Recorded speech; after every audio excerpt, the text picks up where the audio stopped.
سلام تماشابینان گرامی، خلاصه خبرهای مهم 14 اپریل تاجیکستان را از پایگاه خبری بامداد برایتان پیشکش میکنیم.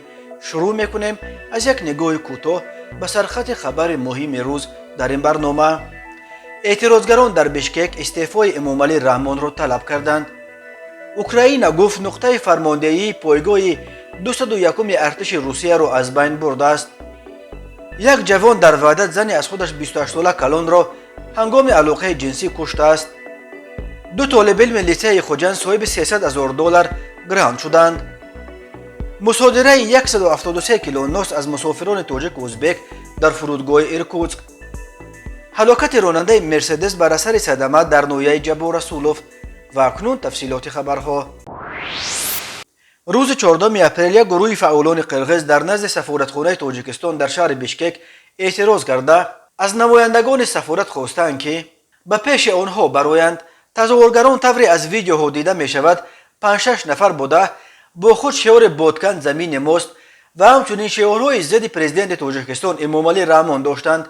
محتوای برخی از این شعارها چنان قبیح بود که حتی ملیت قرغزستان تظاهرگران را در مورد غیر قابل قبول بودن استفاده چنین شعارها هشدار داد. اعتراضگران امامعلی رحمان را به آن ایبدار می‌کردند که در کشورش آزادی بیان را سرکوب کرده، انتخابات دموکراتی را از بین برده است و هر دفعه برای فرو نشاندن آتش ناراضگی مردمش با مقصد به دیگر طرف بردن سمت توجه مناقشه ها را در مرز تاجیکستان با قرغزستان دامن میزند. ولی در تاجیکستان بسیاری ها بر اینند که برخی سیاستمداران قرغز از جمله رئیس کمیته دولتی امنیت ملی آن کشور قمچبک توشیف مخصوصا مناقشه ها را در مرز دامن میزند تا توجه مردم را از مشکلات داخلی قرغزستان به سمت دیگر رفع نکند. سفارت تاجیکستان در بشکک تا حال اعتراض دایر شده در نزد بنایش را شرح نداده است. این اعتراض 2 روز بعد از تیرپرانی شام 12 اپریل در مرز جماعت خسته‌ورز ولایت سغد تاجیکستان با ناحیه لیلک ولایت بادکند قرغزستان برگزار شد. در جریان آن تیرپرانی مرزبان تاجیک ظاهر سیدومعروف کشته شد. قرغزستان نیز درباره زخمی شدن 6 نفر خبر داد. با گذشت 30 سال از سقوط اتحاد شوروی از 970 کیلومتر مرز تاجیکستان و قرغزستان تا کنون تنها کمی بیشتر از 500 کیلومترش تعیین و علامت گذاری شده است. در قطعه‌های بحثی که اساساً در مرز تاجیکستان و قرغزستان جایگیر شدند، هر سر چند وقت بر اثر آب و زمین و چراگاه و راه مناقشه ها رخ می‌دهند. این مناقشه ها بعضا به تیرپرانی ها میپیچند و باعث هلاکت مردم از دو طرف می شود. در یک سال آخر در نتیجه زدوخوردهای مسلحانه در مرز دو کشور دست کم 58 نفر کشته شده، حدود 270 نفر از هر دو جانب زخمی شدند. ستاد کل ارتش اوکراین روز 13 اپریل در صفحه‌اش در فیسبوک خبر داد که نیروهای اوکراین در یکی از ولایت‌ها یک کاروان نیروهای روسیه از جمله نقطه فرماندهی گروه 4 بتالون پایگاه 201 ارتش روسیه را که در تاجیکستان مستقر می باشد بین بردند. قبلا هم درباره از تاجیکستان به اوکراین انتقال دادن قسمی از نیروهای پایگاه 201 خبرها به گوش می رسید، ولی جانب روسیه رسما این را یگان بار تصدیق نکرده است. جانب روسیه خبری در اوکراین نابود شدن کاروان نظامیش با شمول نقطه فرماندهی پایگاه 201 را نیز تا حال شرح نداده است. تصدیق ادعای ستاد کل ارتش اوکراین توسط منابع دیگر مستقل غیر امکان به نظر می رسد. درباره کی و در کجا هدف حمله قرار گرفتن کاروان نیروهای روسیه چیزی گفته نشده است.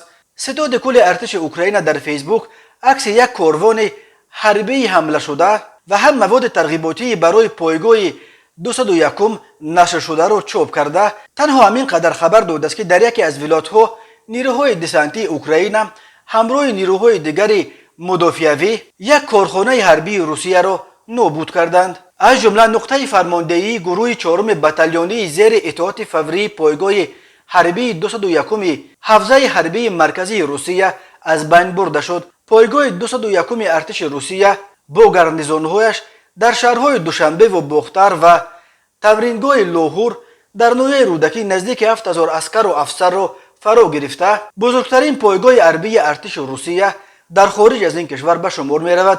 رسانه‌های اوکراینی قبلا خبر داده بودند که حدود 800 عسکر و افسر از پایگاه 102 ارتش روسیه از شهر گیومری ارمنستان نیز به اوکراین پرتافتند. روسیه روز 24 فوریه به اوکراین حمله کرد. طی قریب 50 روز نبردها در این کشور از هر دو طرف چندین هزار نفر کشته شده، میلیون ها نفر بیخانه و در شدند و ده ها شهر و دهات اوکراین مورد بمباران قرار گرفتند. دادگاه شهر وحدت با حکم خود از 3 مارس سال 2022 یلدرزاده منوچهر سال تولدش 1999 ساکن دهه عبدالآباد جماعت به نام کریم اسماعیلوف را در قتل معشوقش و دزدی 150 سومانی پول این زن که از او 28 سال کلانسالتر گناهکار شناخته به 10 سال و 6 ماه زندان نظامش سخت محکوم کرد. مرکز مطبوعات داستانی کل تاجیکستان روز 14 اپریل در شرح این پرونده گفت منوچهر یلدرزاده تخمینا ماه دکبر سال 2021 با شهروند شریف و دلارام سال تولدش 1971 ساکن کوچه کمال خوجندی شهر وحدت شناسایی پیدا کرده با او در منزل استقامتیش در عوض 160 سومانی علاقه جنسی کرده است.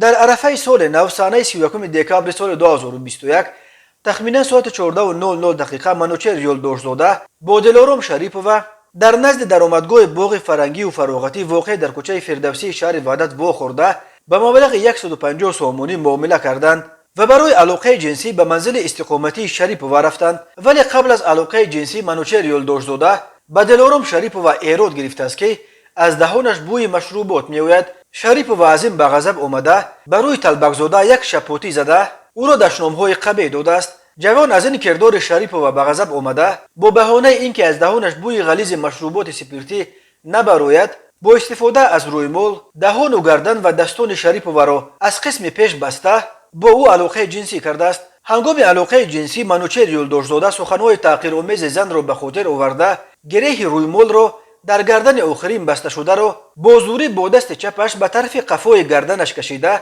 با این راه وی را بوغه کرده به هلاکت رسانیده است. بعد کشتن زن این جوان حجره خواب شریف و را کوفت و کوف کرده 150 سومانی پول را که برای علاقه جنسی خودش به این زن داده بود گرفته از خانه فرار کرده است.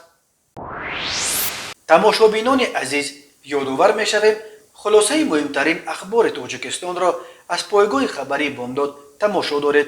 برنامه را ادامه می‌دهیم. امیربک زاکر و سمندروف طالب علمان لیسه برای خوانندگان بالیاقت در شهر خوجند در آزمون‌های نوبتی دانشگاه‌های امریکا و شویساریا غالب شده صاحب $300,000 امریکایی گرانت آموزشی گردیدند. با دریافت گرانت‌های آموزشی اکنون این دو خواننده بالیاقت می‌توانند در دانشگاه‌های والشتات اوگایو کشور امریکا و دانشگاه فرانکلین کشور شویساریا طریق بودجوی تحصیل نمایند. این دو دانشگاه معروف عالم با ارسال مکتوب رسمی آمادگی خود را برای قبول خوانندگان تاجیک اعلام کردند. در این باره روز 13 اپریل خدمات مطبوعات رئیس ولایت سوخت خبر داد.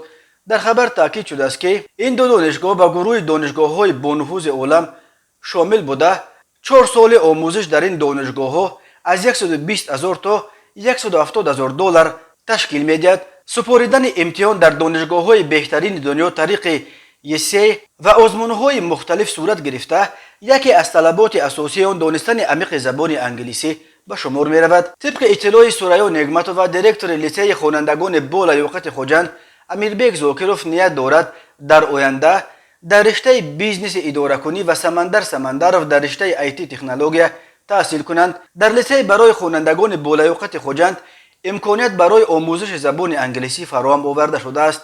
این دستاورد اولین خوانندگان این بارگاه تعلیمی در این سمت نبوده. چند قبل خواننده این لیسه علیشیر قاسموف صاحب جایزه گرانت آموزشی به مبلغ بیش از $1,000,000 امریکایی در 8 دانشگاه‌های کشور امریکا شد. همچنین ماه دکبر سال 2021 3 نفر خوانندگان این لیسه علی جان عثمانوف، ابوبکر کاملوف و اصلان نصرتچایف در المپیاد بین المللی در کشور تایلند غالب آمده صاحب جایزه $220,000 امریکایی گرانت آموزشی در دانشگاه‌های امریکای شمالی گردیده بودند. در سال خوانش 2020-2021 از 45 نفر خط کننده لیسه برای خوانندگان بالیاقت در شهر خوجند 40 نفر به دانشگاه‌های با نفوذ کشور امریکا، بریتانیای کبیر، فرانسه، ایتالیا و روسیه داخل شده، باقی مانده 5 نفر در دانشگاه‌های عالی جمهوری تحصیل کرده ایستادند. کارمندان گمرک یا باجخانه فرودگاه شهر ایرکوتسک در 3 ماه اول سال 2022 از 125 مورد کوشش قاچاق غیر قانونی محصولات تماکو پیشگیری کردند. تاتیانا کراساوینا سخنگوی باجخانه ایرکوتسک روز 14 اپریل خبر داد که از جمله از مسافرانی که از ازبکستان و تاجیکستان به ایرکوتسک می آمدند 173 کیلو نوس و بیش از 2200 دانه سیگارت یافت و گرفته شد. بر اساس این قضیه ها، بر اساس قسم یکم ماده 16 کودکس حقوق ویرانکنی روسیه در مجموع 115 پرونده ماموری برای ویران کردن قاعده های به روسیه وارد کردن نوس و 20 پرونده ماموری دیگر با اتهام ویران کردن قاعده های وارد کردن سیگار ترتیب دادند. دنیس مخیریوف سردار باجخانه فرودگاه ایرکوتسک در شرح این قضیه گفت هر نوع تماکو، سیگار و دیگر محصولات تماکو هنگام وارد کردن از خارج باید حتما اعلامیه کرده شود. هر شهروند سنش از 18 بالا می تواند برای استفاده شخصی به قلمرو گمرکی اتحاد اقتصادی اوراسیا 200 سیگار یا 50 سیگار و یا تا 250 گرم تماکو و در مجموع تا 250 گرم محصولات تماکو به سر هر نفر را وارد کنند. این 173 کیلو نوس و 2200 سیگار از مسافران تاجیک و ازبک یافته شده، با قرار دادگاه مصادره کرده شده، قانون شکنها جریمه بسته شدند. نوس یک نوع تماکو است که با علاوه آهک و برخی محصولات دیگر تیار کرده می شود. نوس در کشورهای آسیای مرکزی، افغانستان و برخی دیگر کشورهای شرق خریدار زیاد دارد، ولی سالهای آخر توسط مهاجران این نوع تماکو در بین یک قسم جوانان در روسیه نیز طرفدار زیاد پیدا کرده است. ظاهرا بعد دیدن چنین تمایل مقامات روسیه فروش نوس را منع کردند. بر اساس قانونهای نو محصولات تماکو از جمله نوس به اندازه بیش از 250 گرم برای هر نفر سنش از 18 بالا دیگر مال برای استعمال شخصی حساب نمی شود و وارد کردنش به قلمرو اتحاد اقتصادی اوراسیا منع کرده شده است. و حالا یک مرور کوتاه به اخبار کریمینالی و حادثه های ناخوش روز. وزارت کارهای داخلی تاجیکستان درباره باز یک صدمه مرگاور در راههای جمهوری خبر داد. بنابراین منبع شب 12 اپریل سال 2022 تقریبا ساعت 23:00 دقیقه راننده اتومبیل تمغه مرسدس بنز خسرو ایدیمت سال تولدش 1992 ساکن نویه رودکی هنگام حرکت در شورای دوشنبه خوجند چنوق در حدود نویه جبو رسولوف از عهده اداره واسطه نقلیات نبرآمده به درخت کنار راه برخورده است. در نتیجه خود راننده خسرو ایدیمت جراحت وزن جسمانی برداشته در بیمارخانه به هلاکت رسیده است.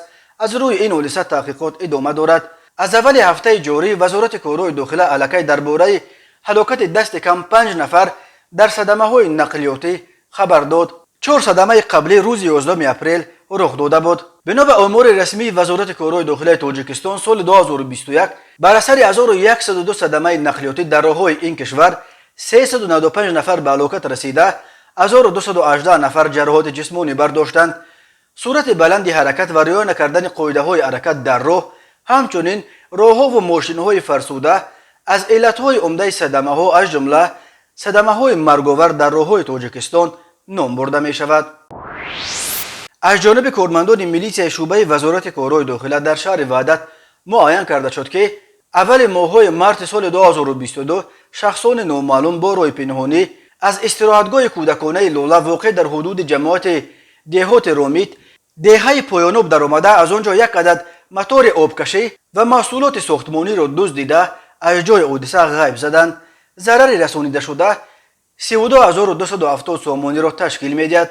هنگام گذرانیدن چاره‌بینی‌های اپراتیوی جستجویی از جانب کارمندان میلیشیا، مرد 31 ساله ساکن شهر وحدت و نابالغ 17 ساله ساکن همین شهر همچون گمانبر در صادر نمودن جنایت دزدی دستگیر کرده شدند. از روی این حادثه تفتیشات ادامه دارد.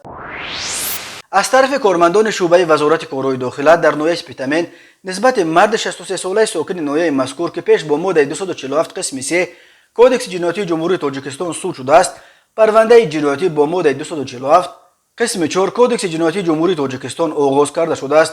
نامبرده سال 2017 با روی فریب به باوری مرد 63 ساله ساکن نویه ذکر گردیده در آمده با بهانه فرزندش را از ادای جزا آزاد نمودن 3500 دلار امریکایی و 9850 سومانی گرفته به احتیاجات خودش صرف نموده است. اوید به این حادثه تفتیشات ادامه دارد. تماشابینان عزیز و گرامی، این بود مرور به خلاصه چند خبر مهم امروز تاجیکستان، خبر و گزارش های بیشتر از تاجیکستان و درباره تاجیکستان و اطراف آن را در سامانه پایگاه خبری بامداد در این نشانه پیگیری نمایید: www.bamdad.com. خوش باشید.